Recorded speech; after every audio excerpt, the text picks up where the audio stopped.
Oh, what is going on YouTube? It is your boy JT Knows Things, and this is my wonderful crypto den. And yes, it is real. Check my shorts.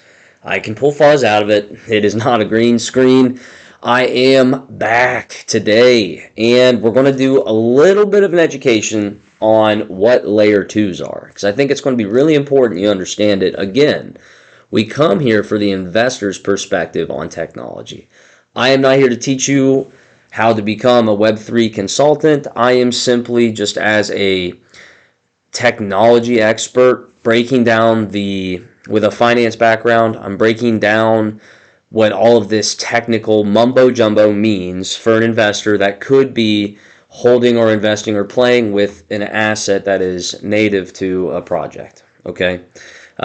You come here for peace, tranquility, and patience because we think in months, quarters, years, not days, hours, minutes. Okay, because this space is going to blow your mind 10, 20 years from now. It just will. Just have faith. Diamond hands, baby. Okay, before I get into exactly what layer 2s are, I have to do it. The shameless YouTuber plug. I promise you it makes a difference in my day. It means a lot. A like, comment, subscribe. Let me know how I can deliver value and help. I want you to be successful. My ultimate goal is to just give all of you in this space some level of peace as you play with potentially your life savings, your work, your energy that you put into this world to get that money. I want to make sure that you at least understand what you're doing with it on a fundamental level from a value investor's perspective. If you have not read The Intelligent Investor by Benjamin Graham, you should. These investment principles are hundreds of years old, and they are successful. All right, getting into it. So, layer 2s. First, layer 1s are important to understand, okay? Like L1, L2, layer 1, layer 2.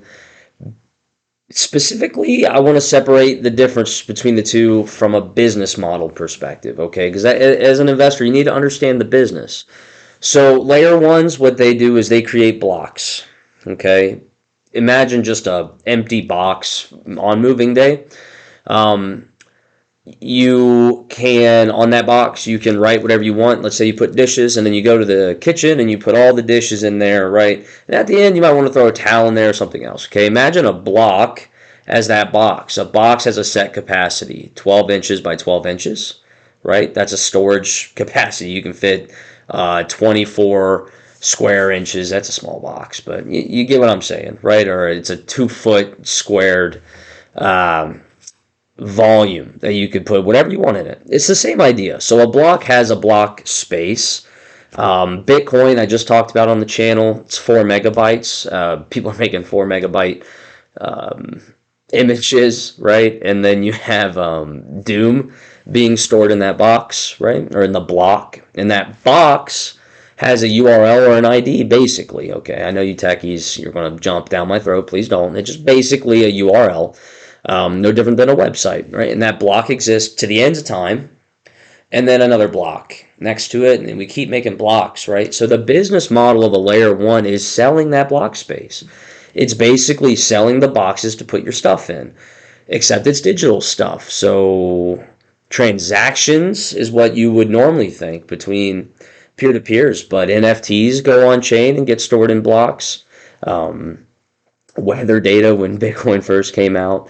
The idea is that that block is just, people would prefer to store data, ones and zeros, on a block instead of on a hard drive, or instead of in a cloud owned by a monolithic company or a massive company or the government, etc. So it's basically just sovereign storage for a small fee, okay?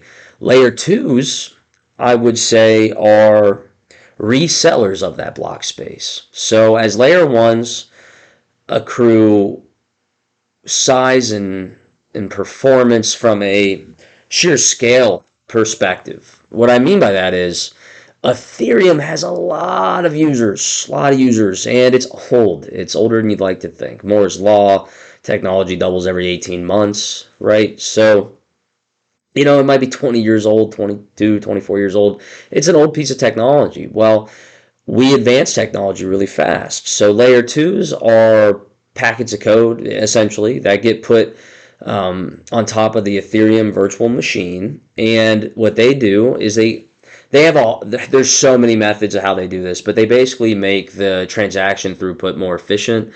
They provide security that Ethereum had not been originally thought of. There's a lot of innate function that layer ones just don't have that layer twos can facilitate. A basic example would be like if Ethereum creates the cardboard and for that box, right? And you get an ETH box and you put your NFT in it or you put your kitchen dishes in it. Layer twos would be like a moving company, right? They have a bunch of boxes. They show up, they package it for you. It's a lot of boxes at once. It goes in a truck, and then Ethereum would process that truck. Kind of, bear with me on the analogy, but that's basically it. They're a reseller of that block space, and they give you benefits that you don't get from a layer one. It could be, zero knowledge, for example, with Arbitrum, meaning your identity is completely protected. No one knows who is the author of that transaction or who stored what in that box. It could be speed. Ethereum moving the proof of stake made it a lot faster, but Lightning would be an example where they can get, I think, 50,000 transactions per second on top of the Bitcoin layer one. So that's a big deal because Bitcoin at max can do 16 transactions per second. The big problem is transaction throughput and efficiency on Bitcoin. So Lightning went all in on solving that problem for Bitcoin, and they can get up to 50,000, and they basically just truncate transactions inside of a time window. So their business model is just selling a lot of boxes at once periodically. So every layer 2 slices up differently in terms of the business model.